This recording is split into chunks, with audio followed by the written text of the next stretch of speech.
심리학이라는 학문이 있는데 그 심리학에서 쓰는 용어 중에 성인아이라고 하는 그런 표현이 있습니다. 이게 무슨 뜻이냐면 몸은 어른인데 근데 마음은요 어린아이와 같은 마음이 있더라는 겁니다.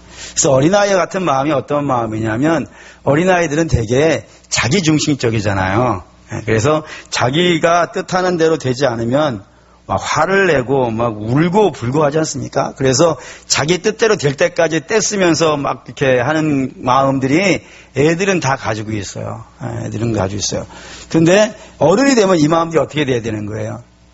바뀌어야겠죠? 그래서 자기중심적인 마음이 공동체 중심적인 마음으로 좀 변해야 되고 자기 뜻대로 하려고 하는 그런 생각들이 전체 뜻대로 되어지는 것을 더 소망하게 되어주고 막 화내고 울고 떼쓰고 하는 것보다는 이성적으로 판단하고 이렇게 행동하는 것이 어른에 더 가까운 특징이라 이겁니다. 그런데 그런 모습이 되어줘야 되는데 그런 모습이 되지 못하고 어른이 되었음에도 불구하고 계속해서 어린아이 때 그때 행동들을 반복한다. 이렇게해서 성인아이라고 부릅니다. 근데 그런 사람들의 특징이 뭐냐면은 되게 어린 시절에 마음의 상처를 좀 크게 받은 사람들이 이게 크지 못하고 마음이 크지 못하고 그냥 어린아이 그 시절 그대로 머물러 있게 되어진다는 겁니다. 제가 이게 이 심리학 얘기하려고 그런 것이 아니고 제가 드리려고 하는 이것 때문에 그렇습니다. 믿음에도 성인아이가요 있더라 이겁니다. 무슨 말이냐면 신앙생활하는 목적이 뭐 때문인 거예요? 신앙생활하는 목적이 물어보면은 간혹 이렇게 대답하시는 분들이 있습니다. 행복하기 위해서요. 잘 되기 위해서요. 성공하기 위해서요. 마음의 평안을 얻기 위해서요. 뭐 승진하기 위해서요. 자녀를 좋은 대학 보내기 위해서요. 또는 뭐 병을 고치기 위해서요. 신앙생활하면 기적이 나타난다고 하니까 그래서 예수를 믿어요라고 하시는 분들을 뭐 간혹은 볼 수 있습니다. 물론 그런 일들이 일어날 수 있을까요? 없을까요?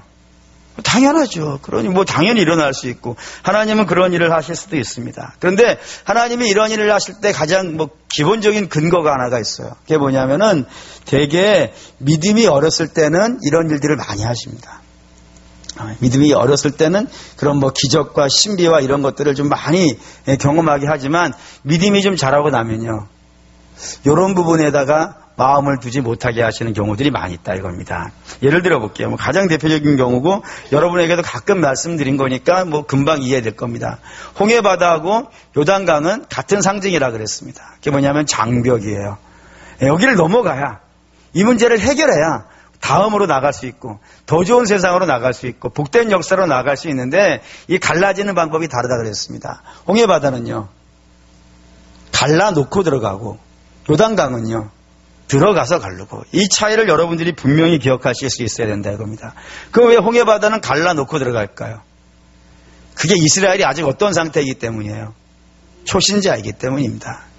이제 아직 하나님께 불림받아서 하나님이라는 분이 도대체 어떤 분인지도 모르고 그냥 나가자 그러니까 얼떨결에 다 끌려 나와 있단 말이에요. 아직 뭐 시내산에 가서 하나님의 임재를 경험한 것도 아니고 성막을 짓고 예배를 제대로 드려본 것도 아니고 뭐 제대로 된 게 하나도 없단 말입니다. 그런데 그렇게 아직 하나님의 역사하심을 다 일일이 체험하지 못했기 때문에 그때는 이 애굽에서는 다 뭘로 나타나요? 다 기적이잖아요. 10가지 재앙이 일어나고 홍해바다가 갈라지고 뭐 이런 식으로 막 모든 것들이 다 기적과 신비로만 다 묶여져 있다 이겁니다. 그런데 홍해바다를 나오고 나서 요단강을 들어갈 때는요. 들어가서 가르고 있다는 사실을 반드시 기억해야 돼요. 왜 이렇게 되죠?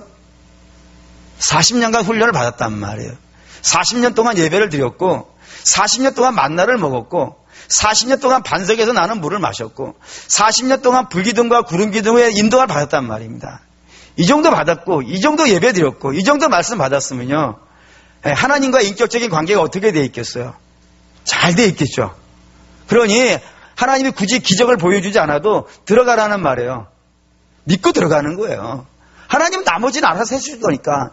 비록 내 눈앞에 기적이 나타나지 않는다 하더라도 하나님은 당신의 뜻대로 모든 것들을 이루어 가실 걸 믿기 때문에 그냥 하나님 믿고 들어간다 이겁니다. 그러면 들어가는 역사에서 하나님께서 기적을 나타내시는 것. 이게 요단강에 가지고 있는 신비라 이겁니다. 성경은 이런 내용들이 도처에 깔려 있어요. 또 하나 더 예를 들어볼게요. 마태복음은 아예 마태복음이라는 책 자체가 이걸 기준으로 갖고 있어요. 무슨 말이냐면 마태복음은 총 28장으로 되어 있습니다. 그 중에 딱 중간은 어딜까요? 28장 나누기 2하면 14장. 목사님 14장쯤 되지 않겠습니까? 라고 생각하시는데 14장이 아니고 16장입니다. 16장이 마태복음의 딱 중심이에요. 그럼 16장에는 어떠한 내용이 있느냐? 여러분들은 이 16장에 있는 이야기를 너무 잘 알고 있어요. 그래서 한번 진행해보죠. 예수님과 제자들이 어디를 가셨냐면 가이사라 빌립보라는 동네를 가셨어요. 그때 거기서 예수님이 제자들에게 묻습니다. 야, 사람들이 나를 누구라고 하더냐? 라고 하니까 제자들이 시중에서 예수님에 대해서 나타나 있는 소문들을 얘기하는 거예요. 어떤 사람은 예레미야라고 하는 사람도 있고, 어떤 사람은 세례 요한이라고 하는 사람도 있고, 뭐 어떤 사람은 뭐 예언자 중에 한 명이라고 말하는 사람도 있습니다. 라고 그냥 별의별 얘기를 다 하는 거예요. 그런데 주께서 이제 중요한 질문을 하시죠. 그럼 세상 사람들이야 다 그렇다고 치자. 그러면 나하고 지금까지 함께 다녔던 너희들은 나를 누구라고 하느냐? 라고 얘기했을 때 어마어마한 대답이 하나 나옵니다. 그래서 이제 16장 16절이잖아요. 이런 거 외우기식으로 성경에 써놓는 거예요. 그 뭐라고 되어 있는 거예요? 주는 그리스도시요 살아계신 하나님의 아들이십니다. 이 고백을 주님이 듣고 얼마나 기뻐하시는지 몰라요. 얼마나 기뻐하시는지 베드로에게 뭐라고 했냐면 바요나 시몬아 네가 복이 있구나. 이걸 아무나 하는 게 아니야. 이건 하나님이 알게 해주셔야 하는 것이지 내가 보기에는 네 수준으로 아는 게 아니다. 하지만 하나님이 너에게 알려주셨을 때는 하나님의 특별한 뜻이 있으니까 내가 너에게 선물을 주리라. 그 두 가지 선물을 주시잖아요. 첫 번째가 뭡니까? 글쎄, 천국의 열쇠를 내가 너에게 주노라. 야, 세잖아요. 천국의 열쇠를 받고. 두 번째는요. 내 교회를 너에게 세울 테니 음부의 권세가 이기지 못할 것이다. 어마어마한 이야기예요. 어마어마한 이야기를 해요. 이게 바로 마태복음의 딱 중심이에요. 이걸 왜 중심이라 그러냐면 이거와 16장 요 부분을 앞과 요 부분 뒤가 달라서 그래요. 어떻게 다르냐면 16장 앞에는 무슨 이야기들로 가득 채워져 있냐면 기적의 이야기들이 많아요. 아주 많아요. 왜 기적의 이야기들을 16장 이전에 이렇게 많이 배치를 시켜놨냐면은 이 기적들 하나하나가 어디를 가기 위한 거라는 거예요. 예수님이 누군가를 아는 거예요. 예수님이 어떠한 분이신가를 알기 위해서 그 기적들 하나하나가 동원되는 거예요. 이런 분을 하시는 분이구나. 하나님이란 분은 이런 일을 하시는 분이구나 라면서 기적들 하나하나를 통해서 우리 주님이 살아계신 하나님이구나. 이분이 바로 그 약속받았던 메시아구나. 이런 것들을 하나하나 배워가는 거예요. 그리고 나서 이제 찾아봅시다. 마태복음 16장. 그리고 중요해서 그래요. 마태복음 16장 21절입니다. 21절 마태복음 16장 21절 읽겠습니다. 이때로부터 예수 그리스도께서 자기가 예루살렘에 올라가 장로들과 대제사장들과 서기관들에게 많은 고난을 받고 죽임을 당하고 제3일에 살아내야 할 것을 제자들에게 비로소 나타내시니, 여기에서 제가 오늘 드리려는 말씀을 관점으로 봤을 때 중요하게 여러분들이 밑줄을 긋고 동그라미 한 100개를 그리고 별 한 10,000개를 붙여야 되는 게 뭐냐면 이때로부터예요. 이때로부터. 이때가 언제라는 거예요? 제자들이 비로소 예수님이 누군지 알았단 말이에요. 그들의 입술로 우리 주님이란 이 지금 내 앞에 있는 이 선생님은 이 인류 역사에 나타났던 그냥 성인들 중에 하나가 아닌 거예요. 그 유명하고 똑똑하고 대단한 사람들 중에 한 분이 아닌 거예요. 이분은 누군 거예요? 하나님인 거예요. 그 하나님을 이제 제대로 알았단 말입니다. 이때로부터 예수님은 이제 뭐를 하기 시작하냐면 기적의 이야기는 거의 없어져 가요. 딱 3번인가 나옵니다. 이때로부터 딱 3번 정도만 나오고 나머지는 전부 무슨 얘기를 하시는 거예요? 십자가의 죽으심. 여러분 분명히 기억하셔야 되는 것은 예수님은 이 땅에 기적을 행하러 오신 분이 아닙니다. 여러분 오해하시면 안 돼요. 우리 예수님이 기적을 하실 수 있는 분입니다. 그리고 기적을 얼마든지 하실 수 있고요. 하시기도 하셨습니다. 그리고 하시기도 할 겁니다. 근데 그럼에도 불구하고 예수님이 하시는 가장 중요한 사역은 뭐예요? 십자가의 길을 가는 거예요. 구원을 하시는 거예요. 구원을 위해서 당신의 몸을 내어주시는 거예요. 그 이야기를 언제부터 알려주기 시작하셨다고요? 제자들이 예수님을 제대로 알기 시작한 때부터. 그 전까지는 기적으로만 하시다가 이제는 말씀으로 당신이 어떤 일을 하실 것인지를 구체적으로 당신의 본질을 구체적으로 알려주시기 시작했다 이겁니다. 그렇기 때문에 사랑하는 우리 믿음의 성도 여러분, 우리도 이런 걸 가지고 한번 점검해 봐야 되는 거예요. 우리가 처음 신앙생활을 시작할 때는 수요 예배 정도 나올 수 있는 수준이 아니라 그러면은 뭐 기적도 뭐 당연히 기적 때문에 마음의 평안 때문에 뭐 때문에 나의 목적과 만족을 추구하는 것들이 뭐 이해가 되어지고 또 뭐 용납도 되어지고 그럴 수도 있고 해도 된다 뭐까지는 아니더라도 이해가 된다 이거예요. 그런데 예수 그리스도께서 십자가에 죽으신 분, 그것이 예수님의 목적이고 예수님의 본질이라는 사실을 알고 난 다음부터는 여러분 우리의 신앙은 기적 중심이 되면 안 돼요. 내가 원하는 목표가 이루어지고 내가 바라는 것이 되어지고 내가 소망하는 것이 되어지면 그때는 내가 뭐 신앙생활을 열심히 하고 뭐 하나님께 열심도 내고 뭐 그러다가 내가 뭐 원하는 것이 안 되어지고 낙심하고 이런 것에 의해서 내 목표가 이루어지고 안 이루어지는 것에 의해서 내 신앙이 출렁출렁하고 내 마음이 왔다 갔다 하고 내가 하나님께 드리는 예배가 막 왜 드렸다 안 드렸다 그러고 이렇게 요동치는 신앙이 되어지면요 안 되는 거예요. 우리 신앙은 반드시 어떤 신앙이 되어야 돼요? 십자가의 신앙이 되어줘야 되고 구원의 신앙이 되어줘야 되고요. 이렇게 되어줘야 되는 거예요. 자꾸 기적적으로 내가 원하는 목표 이런 쪽으로 가서는 안 된다 이겁니다. 그런 관점에서 오늘 이제 고린도후서 5장을 보시죠. 5장 8절 읽겠습니다. 8절 읽을게요. 우리가 담대하여 원하는 바는 차라리 몸을 떠나 주와 함께 있는 그것이라. 이 말씀이 무슨 뜻이냐면 이런 내용입니다. 우리가 가지고 있는 것, 우리가 목표로 해야 되는 것은 이 땅에 있는 몸이 아니라는 거예요. 이 땅의 몸은 잘 될 수도 있고 좀 잘 안 될 수도 있어요. 이 땅의 소망은 좀 잘 될 수도 있고 대단치 않을 수도 있어요. 이 땅에서는 내가 좀 강건할 수도 있고 내가 좀 연약할 수도 있어요. 이 땅에서는 좀 자랑할 것이 많을 수도 있고 자랑할 것이 많지 않을 수도 있어요. 근데 그런 것이 우리의 신앙의 목표가 아니라 우리의 신앙은 우리는 어떤 것을 목표로 갖고 있냐면 이 몸을 떠나서요 어디에 가 있는 거예요? 주와 함께 있는 것, 하늘나라 가는 것. 이게 우리의 가장 중요한 목표인 거예요. 그러니까 이 땅에서 아무리 잘 되었다 그랬는데 하늘나라 가가지고 아무것도 없다면요 이게 가장 슬픈 거예요. 반면에 이 땅에서 좀 어려울 수 있어요. 힘들 수 있어요. 근데 하늘에서 내가 받을 것이 많다면요 그게 더 좋은 거예요.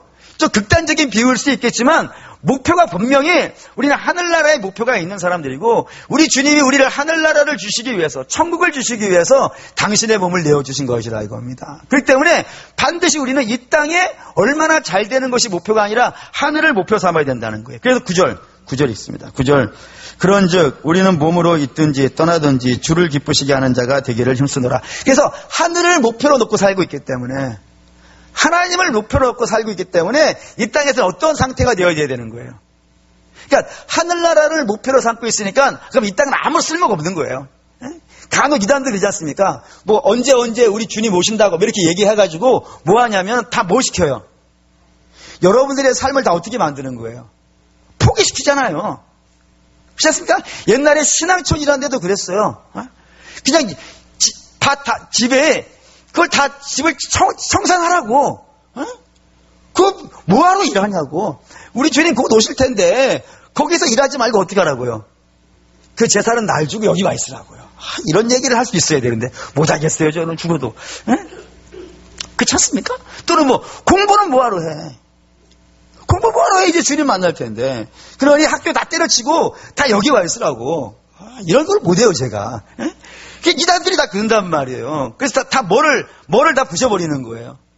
삶을 다 부셔버린단 말이에요. 근데 하늘나라를 목표로 사는 사람들은 삶을 부실 수가 없어요. 하늘나라를 목표로 하고 있기 때문에 어떻게 하라고요? 오늘을 살아야 되는데 오늘을 어떻게 살라는 거예요? 주를 기쁘시게 하는 삶을 살라는 거예요. 주를 기쁘시게 하는 삶. 그게 여러분, 이 육신을 내가 뭘 가지고 있는가 하나도 중요하지 않다니까요. 내가 높은 자리에 갈 수도 있어요. 대통령이 될 수도 있고, 뭐 이렇게 흔히 말하는 셀러리맨, 월급쟁이일 수도 있어요. 어느 자리에 있을 수도 있어요. 나이가 많을 수도 있고, 나이가 적을 수도 있어요. 이 땅에서는 뭐 건강할 수도 있고, 안 건강할 수도 있어요. 근데 하나님께서 우리를 어떤 자리를 허락해 주시든 그 삶을 살아갈 때는 어떤 원칙을 갖고 살라고요? 주를 기쁘시게 하는 삶을 살라. 주를 기쁘시게 하는 삶을 살라. 라고 얘기한 겁니다. 왜 그럴까요? 예. 10절 때문에, 그걸 이제 다른 걸 한번 더 보시죠. 이거를 빌립보서 보죠. 빌립보서 1장. 빌립보서 1장 보겠습니다. 이게 바울이 살아가는 신앙의 원칙인데, 1장 12절부터 18절까지 좀 읽어보겠습니다. 빌립보서 1장 12절에서 18절. 읽겠습니다. 형제들아, 내가 당한 일이 도리어 복음 전파의 진전이 된 줄을 너희가 알기를 원하노라. 이러므로 나의 매임이 그리스도 안에서 모든 시위대 안과 그 밖의 모든 사람에게 나타났으니 형제 중 다수가 나의 매임으로 말미암아 주 안에서 신뢰함으로 겁없이 하나님의 말씀을 더욱 담대히 전하게 되었느니라. 어떤 이들은 투기와 분쟁으로, 어떤 이들은 착한 척으로 그리스도를 전파하니 그들은 내가 복음을 변증하기 위하여 세우심을 받은 줄 알고 사랑으로 하나 그들은 나의 매임에 괴로움을 더하게 할 줄로 생각하여 순수하지 못하게 다툼으로 그리스도를 전파하느니라. 그러면 무엇이냐? 거칠애로 하나 참으로 하나 무슨 방도로 하든지 전파되는 것은 그리스도니 이로써 나는 기뻐하고 또 기뻐하리라. 여러분 혹시 이런 경험 있으신가 모르겠어요. 아마 우리 교회는 없을 거라 생각하는데 이 신앙생활을 하다가 평소에는 아주 코빼기도 안 보이던 사람이 어느 날 갑자기 은혜를 받았다 그래가지고 교회에서 부지런을 떠는 거예요. 아주 열심을 내는 거예요. 그러면 여러분들은 그런 분들이 어떻게 보이십니까?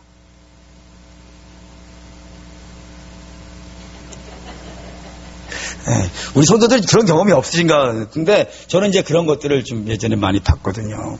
이걸 그냥 성경에 있는 거 그대로 표현할게요. 바울이라는 사람은 원래 교회를 핍박하던 사람이잖아요. 원수였지 않습니까? 근데 그런 사람이 어느 날 갑자기 은혜를 받았다 그러는 거예요. 은혜를 받았다 그래가지고 막 온 동네를 막 들쑤시고 다니는 거예요. 근데 그렇게 막 들쑤시고, 예수님 볼 때는 그런 게 아니고, 그 꽃깝지 않게 보는 사람도 있단 말이에요. 꽃깝지 않게 보는 사람들의 입장에서 보면은, 아니, 지금 뭔지 예수 믿었다고 말이에요. 이렇게 막 온 동네를 다 쏘다니면서, 이게 복음이라 그러고 이것만 믿어야 된다 그러고 막 들쑤시고 다니니까 좀 언짢았었나 봐요. 언짢아가지고 바울이 하는 일에 적극 협조를 안 하는 거예요. 네 마음대로 해. 난 몰라. 도와주세요. 좀 같이 좀 해요. 그러면, 난 몰라. 너 혼자 해. 막 이런 식이었단 말이에요. 근데 그런 바울이 감옥에 딱 들어간 거예요. 그랬더니 그 바울이 하는 모든 것들이 언짢아 보이던 사람들이 마음이 어떻겠어요? 시원하겠지. 여러분들은 그런 경험이 없어서 그런지 모르겠지만 저는 그런 경험이 있었단 말이에요. 코가 시원한 거예요. 그래서 이참에 바울이라는 사람에 대한 기억을 내가 다 지워버리리라. 그래서 자기가 부지런을 떨기 시작하는 거예요. 열심히 다니는 거예요. 막 예수 믿으라 그러고 막 이렇게 너희 하는 거예요. 바울의 제자들이 화가 나는 모양이에요. 그래서 바울에게 가가지고 선생님, 저 사람 너무한 거 아닙니까?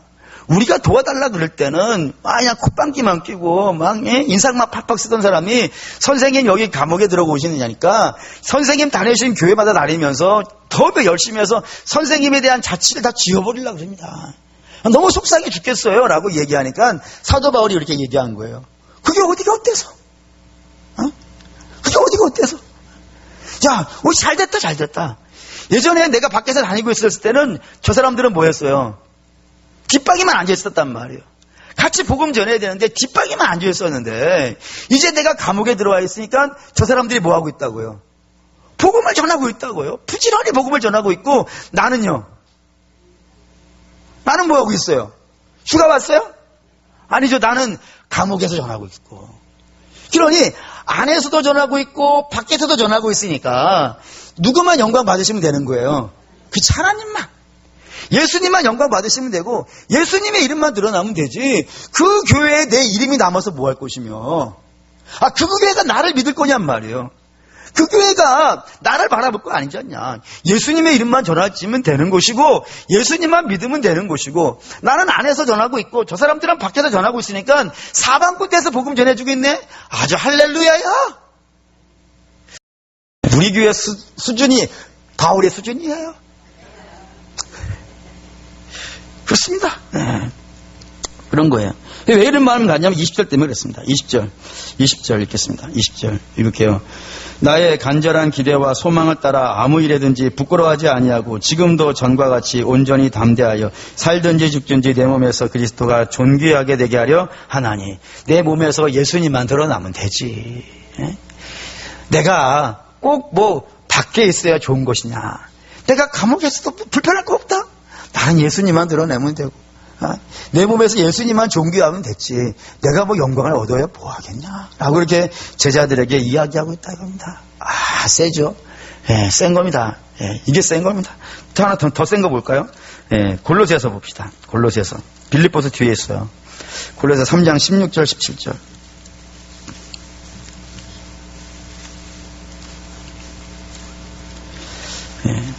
16절 17절 읽겠습니다.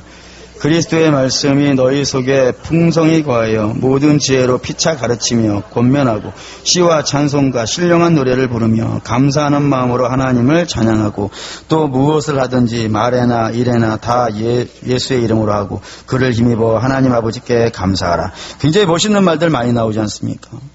지혜로 피차 가르치고 권면하고 시와 찬송과 신령한 노래를 부르고 감사한 마음으로 하나님을 찬양하는데, 그래서 또 하고 이렇게 붙여놨단 말이에요. 또 하고 붙여놓고 뭐라 했냐면, 너희가 무엇을 하든지 말을 하든지 행동을 하든지 다 원칙이 뭐라고요? 주 예수 안에서만 하라. 주 예수 안에서만 하라. 이게 무슨 뜻이겠어요? 여러분, 하나님이 가장 기뻐하시는 이름이 뭘까요? 예수님이죠. 하나님이 가장 기뻐하는 이름은 예수님이에요. 그러면 그 이름에 누가 되지 않는 말을 하고, 그 이름에 누가 되지 않는 행동을 하고, 그게 원칙인 거예요. 하나님의 기쁨이 되는 건, 주를 기쁘시게 하는 건, 내가 어떻게 말하면 주를 기뻐하게 하시는 말을 할 수 있을까? 내가 어떻게 행동을 하면 주가 기뻐하시는 행동을 할 수 있을까? 이게 사도 바울이 자기의 살아가는 말하고 행동하는 원칙이기도 하지만 교회에게도 간절히 바라고 원하는 원칙이 이겁니다. 그래서 주님의 기쁨이 된다 그러면은 설사 그것이 내게 손해가 온다 하더라도요, 하는 것이고, 내가 아무리 만족스럽고 내가 꼭 하고 싶고 내가 꼭 이루고 싶은 일이 있다 하더라도 주께서 원하시지 않는 일이라면요, 과감하게 내려놓고, 이게 주를 기쁘게 하는 일이라 이겁니다. 그래서 왜 그렇게 하냐면은 이게 10절, 아까 고린도후서 5장 10절 때문입니다. 이렇게 뭐든지 주 예수의 이름으로 하려고 그러고, 주가 기뻐하시는 대로 하려고 그러고, 이렇게 하나님의 원하신 대로 하려고 하는 중요한 이유는 10절 때문입니다. 10절 읽을게요. 이는 우리가 다 반드시 그리스도의 심판대 앞에 나타나게 되어 각각 선악간에 그 몸으로 행한 것을 따라 받으려 함이니라. 우리에게는 결국에는 서야 될 곳이 하나 있더라 이겁니다. 마침내 꼭 서야 될 곳이 하나 있더라는 겁니다. 거기 어디예요? 심판대. 하나님 심판대 앞에 설 거라 이겁니다. 모든 사람이 다 설 거예요.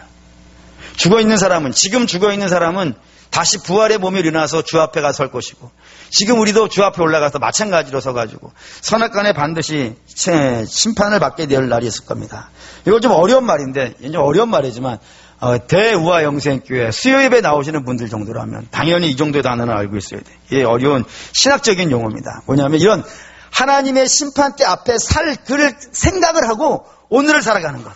내가 하나님 앞에 심판대에 설 것이고 그날을 생각하면서 오늘을 살아가는 삶을 뭐라 그러냐면 종말론적인 신앙관 이렇게 부른다 이겁니다. 종말론적인 신앙관. 이게 세상 사람들은 이런 말을 못 쓰는 거죠. 세상 사람들은 왜 세상 사람들이 나태하고 세상 사람들이 게으르며 세상 사람들이 온전한 믿음의 삶을 살아가지 못하는 중요한 이유는 뭐냐면은 이 세상의 끝에 하나님의 심판대가 있다는 사실을요, 인정하지도 않고 믿으려고 하지도 않는다 이겁니다. 그냥 영원히 먹을 것처럼, 영원히 마시고 살 수 있는 것처럼, 영원히 살 수 있는 것처럼 그렇게 살아간다 이거예요. 근데 우리는 그렇게는 못 살겠는 거 아니겠습니까? 왜냐면 우리는 이 세상에 끝이 있을 것이고 그 끝에 가서 하나님의 심판을 받을 것이란 말이에요. 그걸 예상하고 있단 말이에요. 그래서 설교 때마다 그런 얘기를 하지 않습니까? 우리 주님 앞에 설 겁니다. 주의 보좌 앞에 설 겁니다. 라고 얘기하기 때문에 주의 성령에 붙잡힌 사람들은 이것이요, 항상 기억이 되는 거예요. 기억이 돼서 이 땅을 그냥 대충 살 수가 없는 겁니다. 이 땅을 항상 주 예수 그리스도를 기쁘게 하시는, 주께서 내게 맡기신 그 기쁘게 하시는 일, 그 일을 오늘도 부지런히 내가 무엇을 받았든지 간에 관계없이 그걸 하고 있더라 이겁니다. 이걸 이 종말론적인 신앙관을 가장 잘 설명해 준 비유, 제가 제일 좋아하는 비유, 그리고 여러분에게도 제일 많이 말씀드렸던 비유, 뭐죠? 달란트 비유. 그렇지 않습니까? 5달란트 받은 사람, 2달란트 받은 사람, 1달란트 받은 사람, 주인이 먼 나라를 가면서 자기 종들에게 5달란트와 2달란트와 1달란트를 맡겨놓고 가셨습니다. 근데 5달란트를 받은 사람은 그걸 가지고 장사를 하였고, 2달란트 받은 사람도 그걸 가지고 장사를 했습니다. 근데 1달란트 받은 사람은요, 땅에 묻죠. 땅에 왜 묻었을까요? 아마 이런 생각이었을 겁니다. 나 1달란트밖에 안 되네. 누군 5개 주고, 누군 하나 주고, 내가 이렇게 시원찮은 것 갖고 도대체 뭘 하라는 말인가. 뭐 풀빵이라도 만들어 팔려면 최소한 1달란트 반은 필요한데, 1달란트밖에 안 되는데 이거 갖고 도대체 풀빵도 만들어 팔 수 없고 이거 뭐 하겠는가 해가지고 어떻게 했다고요? 땅에 묻었다고요. 땅에 묻은 것까지야 뭐 그렇다 칩시다. 근데 문제는 뭐인 거예요? 주인이 결산하도록 오더라는 거예요. 이게 무서운 거예요. 주인이 그걸 결산하러 왔다 이거예요. 그래서 5달란트 받은 사람은 어떻게 하는 겁니까? 5달란트를 남겨서 죽게 드리고, 2달란트 받은 사람은 2달란트를 남겨서 죽게 드렸다 이거예요. 근데 이 1달란트 받은 사람은요, 주인이 결산하러 올 거라는 걸 생각을 못한 것이. 그래서 계속 땅에 묻어놨다가 주인이 오니까 엉겁기를 어떻게 하는 거예요? 그걸 파가지고 그대로 갖다가 주는 겁니다. 그저 주인이 아주 책망을 강하게 하죠. 내가 이걸 받으러 올 줄 알았더라면 네가 이걸 땅에 묻어다 놓고 이럴 수 있겠느냐. 하다못해 은행에라도 갖다 줘서 이자라도 남겨야 되는 게 정상이 아니겠냐. 그래서 어떻게 해요? 그 있는 거를 15달란트 받은 사람에게 주고 그런 데에 쫓아버리더라는 겁니다. 종말론적인 신앙관이 없는 사람의 모습입니다. 하나님이 나의 심판대 앞에서, 하나님의 심판대 앞에서 내가 살아온 삶에 대해서, 내가 보내온 인생에 대해서 하나님의 선악간의 판단을 하실 것이고, 그 판단할 때 기준이 뭐라고요? 주를 기쁘시게 했는가. 이 목표를 갖고 하나님이 물으시는데 아무것도 남기지 않고 돌아오는 인생들은 참 안타까운 인생이라 이겁니다. 그렇기 때문에 성도는 반드시 어떻게 해야 되냐면 매 순간순간을요, 어떻게 해요? 주를 기쁘시게 하려고. 주를 기쁘시게 하려고. 내가 뭘 갖고 있더라도요. 설사 그것이 1달란트밖에 갖고 있지 않더라도 그걸 갖고요, 주를 기쁘시게 하는 삶을 살아야 된다 이겁니다. 근데 여기서 이제 하나 더 들어가면 이제 문제가 생기는 게 하나가 있어요. 그게 뭐냐면 우리도 역시 간혹 갖고 있는 생각 중에 이런 생각이 있어요. 하나님을 기쁘시게 하는 일은요, 뭔가 대단히 큰 일이라고 생각하시는 분들이 굉장히 많이 있어요. 굉장히 큰 일을 해야, 굉장히 뭐 대단한 일을 해야 하나님이 기뻐하실 거라고 생각한다 이겁니다. 뭐 예를 든다면은 먼 나라가 선교를 한다든가, 뭐 큰 직분을 갖고 많은 사람들에게 영향력을 행사하고, 뭐 수많은 사람들을 전도하고, 뭐 그런 일을 정도는 해야 하나님이 기뻐하시지, 나 같은 사람이 뭐 그런 일을 할 수 있겠는가라고 이렇게 생각하시는 분들이 정말 종종 보게 되어진다 이겁니다. 물론 하나님께서는 어떤 사람들에게 그런 일을 시켜요. 어떤 사람에게는 먼 나라 가서 선교를 시키는데 정말 아프리카 꼴짝이 가서도 복음을 전하게 하시는 분들이 계시고, 어떤 사람은 하나님께서 목사로 세우시기도 하시고, 어떤 사람은 많은 권세를 줘서 당신의 일을 하기도 하시고, 어떤 사람에게는 정말 많은 재물을 줘가지고 정말 외면적으로 봤을 때 어마어마하게 큰 일을 하기도 하시고, 그렇게 하시기도 합니다. 5달란트 받은 사람들이기도 하고 2달란트 받은 사람들이기도 합니다. 근데 여러분, 제가 볼 때는 5달란트 받은 사람이나 2달란트 받은 사람은 좀 소수인 것 같아요. 대부분은 1달란트만 받은 것 같아요. 대부분은 정말 1달란트만 받은 것 같아요. 근데 그 1달란트가 작아요? 커요? 이제는 한소시네요. 1달란트 정말 작아 보입니다, 실제로. 작아 보입니다. 별로 시원찮아 보입니다. 근데 우리가 분명히 말씀드리는 건 그게 30배, 60배, 100배 때문에 그런데 그렇게 될 것이긴 하겠지만 처음에 받았을 때는요, 정말 작아 보여요. 별로 이거 갖고 뭐 하겠는가 라는 생각이 들어요. 그래서 그것들을 별것 아닌 것, 여기서는 별 대단한 게 나타나지 않는 것, 이렇게 생각하는 경우가 많이 있습니다. 근데 여러분 한번 혼동하지 않고 잘 생각해 보시면 좋겠어요. 예를 들면 가정주부 대단한 건가요? 안 대단한 건가요? 안 속으시네. 큰일 났습니다. 다 속는 걸로 써왔는데 이거 다 얘기해가지고 가정주부 뭐 여러분들 대단하다 그러지만 정말 많은 분들은 이게 시원찮은 거라고 생각을 해요. 그래서 그런 이야기 있지 않습니까? 뭐 소뚜껑 운전수, 소뚜껑이나 돌리고 있고, 내 집에서 이렇게 뭐 청소하고 뭐 하고 있는 것이 뭐 이렇게 대단하겠는가 이렇게 생각하시는 분들이 우리는 아닌데 간혹 있는 걸 봅니다. 근데 한번 여러분 계산을 한번 해보시죠. 하나님이 주실 때 중요한 것이 있고요, 중요한 것은요, 모든 사람에게 다 주시겠죠. 특별한 건 특별한 사람에게만 줍니다. 특별한 일을 시키기 위해서 거니까 중요한 것은 다 줘요. 그렇잖아요. 그럼 한번 계산을 해보시죠. 공기가 중요해요? 돈이 중요해요? 그죠? 돈이 아니죠. 돈은 사실 없어도 사는 데는 별 크게 지장은 없어요. 근데 공기는요. 2분만 끊어져도 죽는 거예요. 그래서 공기는 누구에게 줘요? 모두에게 다 줘요. 근데 모두에게 다 주니까 공기는 시원찮게 생각해요. 돈은 되게 중요한 거라고 생각하고요. 근데 여러분, 정말로 중요한 건 하나님이 다 주세요. 물 다 중요하니까 다 주시는 거예요. 햇빛 정말 중요하니까 다 주시는 거예요. 이게 다 중요한 거예요. 가장 중요한 건 다 주세요. 그런 그 관점에서 본다면 여러분, 주부가 된다는 것은요, 굉장히 중요한 일이에요.